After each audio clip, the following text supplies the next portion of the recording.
La única vez que Minghetti y Emma hablaron del embarazo sirvió para tormento de Bonis y del señor Aguado. Emma se empeñó en que debía dar baños de mar. Era la época, y aquello todavía esperaría un poco. Había tiempo de ir y volver. Por aquel tiempo los baños de mar todavía no eran cosa tan corriente como en el día. En el pueblo de Emma, aunque a pocas leguas de la costa, era escaso el número de familias que buscaban el mar por el verano. Emma, por lo mismo que la cosa era de distinción, se empeñó en ella. El médico no negaba que el baño de ola sería por lo menos inofensivo, pero, según y conforme, la cosa podía estar más cerca de lo que se creía, y en tal caso sería una temeridad.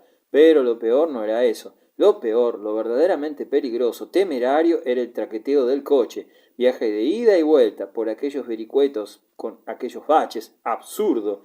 Pero Minghetti ha dicho, señora, Minghetti que cante sus arias y sus romanzas, pero que no se meta en la renta del excusado. Minghetti ha viajado, sí, pero no en estado interesante. No es eso, digo que ha viajado, que ha visto mucho y asegura que las señoras como Ilfo no deben parir. Sí, yo conozco la teoría. Contra los consejos de Aguado, los de Reyes fueron a baños. Bonis estuvo tentado a oponerse, a inaugurar aquella energía que estaba decidido a poner en práctica en adelante, pues estaba asegurada, o poco menos, la descendencia, mas era tal la cólera que se pintaba en el rostro de Emma en cuanto su esposo indicaba siquiera el deseo de que se pesaran con detenimiento las razones del médico, que el infeliz Reyes continuó aplazando su resolución de tomar el mando de la casa y ser el marido de su mujer para después del parto. No perdamos lo más por lo menos, no le irritemos. Un mal parto sería una catástrofe horrorosa, la catástrofe de mis esperanzas, de mi vida entera. Después del parto ya hablaremos. Pero Nepomuceno, Körner, el primo Sebastián, Marta, las de Ferraz, Minghetti, no iban a parir. ¿Por qué no se atrevía con ellos? ¿Por qué no echaba de casa a los parásitos? ¿Por qué no ponía orden en los gastos y orden en las costumbres de su hogar, inundado por aquel jolgorio perpetuo? Sobre todo, ¿por qué no se encerraba con Nepomuceno y le decía, amiguito, hasta aquí hemos llegado? A ver, por lo menos explíqueme usted eso de la ruina inminente. ¿Por qué no se atrevía con el tío y con los amigos de la casa? El viaje a la costa vino a darle una tregua, que era todo un sofisma de la voluntad. Ahora nos vamos, y no puedo yo ponerme al frente de todo eso. A la vuelta, lo que es a la vuelta, tendré una explicación con el tío. Lo único que había osado Bonis antes de irse a baños había sido olfatear un poco en los negocios de la familia. Tímidamente se atrevió a proponer a Körner y al tío que le llevaran consigo a ver la fábrica, que estaba a una legua de la ciudad, una legua de carretera llena de baches. Nadie sospechó que el viaje fuera malicioso, un espionaje. La ineptitud de Bonis para toda clase de negocio serio, industrial, económico, era tal que oía hablar al tío y al alemán como si fuera griego todo lo que decían. Hablaban en su presencia del mal estado del negocio antiguo, sin que comprendiera palabra. El negocio nuevo era otra cosa, pero en este no tocaban pito los fondos Valcarcel, como lo llamaba el ingeniero, despreciándolos ya completamente. La fábrica de productos químicos languidecía. Lo de sacarles a las algas sustancias se había abandonado casi por completo. En teoría, el negocio era infalible. En la práctica, una calamidad. No se abandonaba por completo por tesón. El material adquirido a costa de grandes e improductivos sacrificios de los fondos Valcarcel se empleaba en otras aplicaciones de tanteos aventurados, locos desde el punto de vista económico, en pruebas que le servían a Körner para ensayar las novedades que veía en los periódicos técnicos, pero que en el comercio, en el triste comercio español, sobre todo en aquel rincón de España, sin comunicaciones apenas, sin ferrocarril todavía, resultaban desastrosas, una locura. En estas aventuras de romanticismo químico se empleaba poco dinero, porque ya no lo había. No lo había del caudal que hasta entonces había provisto a todo, pero la industria nueva era otra cosa. Nada de vaguedades, nada de variedades de ensayos, sin contar con las sólidas probables. Esto era otra cosa, una fábrica de pólvora, la primera y única por entonces en la provincia. Körner la dirigía como ingeniero y Nepomuceno estaba al frente de la sociedad comanditaria que le daba el jugo crematístico. A los Valcarcel, agotados, les habían dejado algo, muy poco, y sin saberlo, ellos apenas. La fábrica de pólvora estaba implantada en los terrenos de la vieja, como llamaban ya a la fábrica primitiva. No se sabía por por qué para la antigua industria se habían comprado tantas hectáreas, pero ello había sido una fortuna. Para la industria nueva, que a bajo precio había podido adquirir lo que la fábrica de pólvora necesitaba y lo que la otra no le servía para nada, aquel teje y maneje industrial y administrativo en que por Fars o por Nefas siempre figuraban Corner y Nepomuceno manejándolo todo, les había costado no pocas reyertas y no pocas componendas, y no pocos cuartos, por la necesidad de vencer escrúpulos de la ley y de la administración pública, representada por el personal respectivo, pero hoy una comilona, mañana otra, regalitos, palmadas en el hombro, recomendaciones y otros expedientes habían ido allanando todo.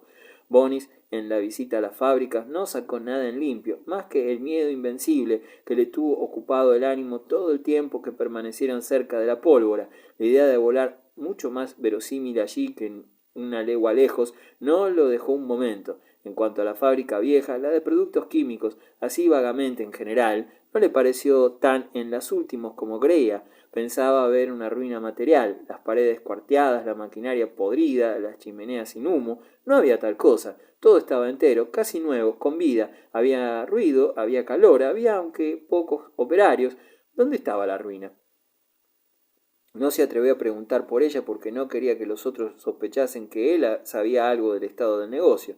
Cuando volvamos de los baños y yo le pida cuentas al tío, averiguaré si esto nos produce algo o nos arruina en efecto. Volvió dando saltos, como una codorniz, dentro del coche y entró en la ciudad, decidido a no plantear nunca por propia cuenta una industria tan peligrosa como la de la pólvora. Corner y el primo Sebastián, de quien ahora estaba enamorado el tío Nepomuceno, que le metió en sus negocios de muy buen grado y haciéndole que se interesara en ellos por motivos de lucro, notaron al mismo tiempo y se comunicaron la observación que hace algunas semanas Bonifacio oía muy atento sus conversaciones acerca de las fábricas y hasta rondaba las mesas del escritorio y miraba de soslayo los papeles que traían y llevaban. Ese imbécil parece que quiere enterarse, dijo Körner. Sí, eso he notado, pero ¿no ve usted qué cara de estúpido pone? No entiende una palabra. Sí, pero no me fío. Tiene miradas, así como de espía. Hay que espiarle a él también. Un día el tío, oyéndoles insistir en comentar la curiosidad inútil de Reyes, se quedó pensativo. No dijo nada, pero se dedicó a observar también al sobrino por afinidad. En la mesilla de noche de su alcoba vio unos libros que le dieron de pensar. No eran versos, ni novelas, ni psicologías lógicas y éticas, que era lo que solía leer Bonis. Allí estaba un tomo de los 100 tratados, enciclopedia popular que junto a un curso abreviado de la cría de gallinas y otras aves de corral mostraba un compendio de derecho civil. Sobre este tomo vio otro que decía Laspra, práctica forense, y otro con el rótulo Código mercantil comentado. ¿Qué significaba aquello? Al día siguiente, Ferraz, el magistrado alegre, encontró a Nepomuceno en la calle y le dijo: ¿Van ustedes a tener algún pleito? ¿Cómo pleito? ¿Con quién? Lo digo porque todas las tardes veo a Bonifacio echar grandes párrafos en la oliva con el papiniano de la Quintana, con Cernuda el joven. Hola, ¿con qué esas tenemos? Pensó don Nepo, pero se guardó de decirlo, y en voz alta, echando a broma el aviso que en realidad le había alarmado, dijo: pensará hacerse abogado y estará dando lección con Cernuda. Amigo, ahora que va a ser padre, quiere ser un sabio, estudia mucho. Los dos rieron la gracia y sobre todo la malicia, pero a don Nepo otra le quedaba. Lo de Cernuda era grave, había que vivir prevenido. Corner, Marta, Sebastián y el tío aconsejaron a Emma que cuanto antes se echase al agua. Minghetti vencía. Se buscó una carretela de buenos muelles, se encargó que fuera al paso, y el matrimonio y Eufemia se fueron a la orilla del mar. Emma quería sentir algo extraño con el movimiento del coche. Esperaba de aquel viaje imprudente una especie de milagro natural, que el hijo se le deshiciera en las entrañas sin culpa de ella. Gaetano había dicho que el viaje podría hacer fracasar el temido parto. La Valcarcel deseaba abortar, sin ningún remordimiento. No era ella, era el traqueteo, el vaivén, las leyes de la naturaleza de que tanto hablaba Bonis. El cual iba aburriendo al cochero con sus precauciones, con sus avisos continuos. Cuidado, ¿eh? ¿Qué es eso? ¿Un bache? Maldito brinco. Despacio, al paso, no hay prisa. ¿Cómo te sientes, hija? Estos ingenieros de caminos, qué carretera, qué país. Y Emma, ignorante del peligro, pensaba: sí, el país, los ingenieros, ríete de cuentos, las leyes de la naturaleza que a ti te parecen inalterables, y muy divertidas, esas son las que te van a dar un chasco. Se quedó adormecida y medio soñando, medio imaginando voluntariamente. Sentía que una criatura deforme, ridícula, un vejete arrugadillo que parecía un niño Jesús, lleno de pellejos flojos, con pelusa de melocotón invernizo, se le desprendía de las entrañas. Iba cayendo poco a poco en un abismo de una niebla húmeda, brumosa, y se desprendía haciendo muecas, diciendo adiós, con una mano, que era lo único hermoso que tenía, una mano de nácar, torneadita, una monada, y ella le cogía aquella mano y le daba un beso en ella, y decía a la mano que se agarraba a las suyas, adiós, adiós, no puede ser, no puede ser, no sirvo yo para eso, adiós, adiós. Mira, las leyes de la naturaleza son las que te hacen caer, desprenderte de mi seno. Adiós, hija mía, manecita mía, adiós, adiós, hasta la eternidad. Y la figurilla, que por lo visto era de cera, se desvanecía, se derretía en aquella bruma caliginosa que envolvía a la criatura y a ella también, a Emma. La sofocaba, la asfixiaba, abrió los párpados con sobresalto y vio a Bonis que, con la mirada de Agnus Dei, como ella decía, enternecida, clavaba sus ojos claros en el vientre en que iba su esperanza.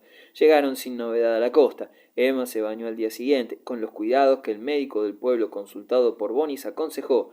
Por aquel doctor supo la Valcarcel horrorizada cuando se trató de dar la vuelta a la ciudad, que lo que ella creía aborto en aquellas circunstancias podía ser mucho más peligroso que el parto en su día, porque ya sería otra cosa, un verdadero parto antes de la cuenta, pero no aborto en rigor, un sietemesino de vida precaria y gran peligro y grandes pérdidas de la madre. Eso era lo que podía producir el viaje a la ciudad si no se tomaba grandes precauciones. Emma chilló, cogió el cielo con las manos, insultó a Bonis y a Minghetti y a don Basilio ausentes. Ella, que creía engañar a la naturaleza, huía de un peligro y buscaba otro mayor. Pero ¿por qué no me lo han dicho en casa? Pero mujer, ¿no te advertimos, Aguado y yo? Aguado hablaba de perder la criatura, no de perderme yo. Dios mío, yo no me muevo, pariré aquí, en esta aldea, me moriré aquí, yo no doy un paso más. Costó gran trabajo meterlo en el coche. El médico del pueblo tuvo que asegurarse bajo palabra de honor que él respondía de que no habría novedad si se tomaban las medidas de precaución que él señalara. Se hizo todo al pie de la letra. Se pidió prestado su mejor coche a una condesa de las cercanías. El cochero tuvo que jurar que los caballos no darían un paso más largo que otro. El carruaje se llenó de almohadones. Emma iba casi suspendida. Tuvo que confesar que no sentía el movimiento apenas. Durante el viaje, que duró 3 horas más que el de ida, se durmió también y se quedó con las manos apretadas sobre el vientre. Cuando despertó, vio a Bonis con la mirada grave, de expresión intensa, fija sobre el mismo sagrado bulto que oprimían los dedos de ella. Se lo agradeció. Sonrió al esposo, que le ayudaba a no soltar antes de tiempo la carga de sus entrañas, y le mostró avergonzada de la caricia, como siempre que tenía estas debilidades, le mostró su gratitud dándole un suave puntapié en la espinilla, y Bonis, que sentía lágrimas cerca de los párpados, pensó, lo mejor sería amar al hijo y amar a la madre. Al bajar del coche junto al portal de su casa, Emma exigió que le ayudasen 2, que habían de ser Bonis y Minghetti. Se dejó caer sobre ellos con todo su cuerpo, segura de no ser abandonada a su pesadumbre. Después, mientras Bonis y don Nepo y los demás que habían acudido a recibirla daban órdenes para subir a casa el equipaje, ella emprendió la marcha escalera arriba, colgada del brazo de Gaetano. En el primer descanso se detuvo, respiró con dificultad, miró al barítono con fijeza y acabó por decir: y si me hubiera muerto en el camino por culpa tuya, bah, sí, bah, podía desangrarme, son habas contadas. No, hija mía, no, parirás sin dolor y tendrás un robusto infante. Emma se puso muy encarnada. Minghetti, como distraído, le soltó el brazo y siguió subiendo adelante, sin más cortesía, con las manos en los bolsillos del pantalón, silbando una cavatina con un silbido de culebra, que era una de sus habilidades. La Valcarcel acabó de subir sola, agarrada del pasamanos y sujetando el vientre como si temiera parir en la escalera. Se acostó, hizo venir a don Basilio, exigió un reconocimiento, del cual resultó que no había novedad y que el tremendo trance de Lucina llegaría por sus pasos contados, o no contados en aquella ocasión, a su debido tiempo.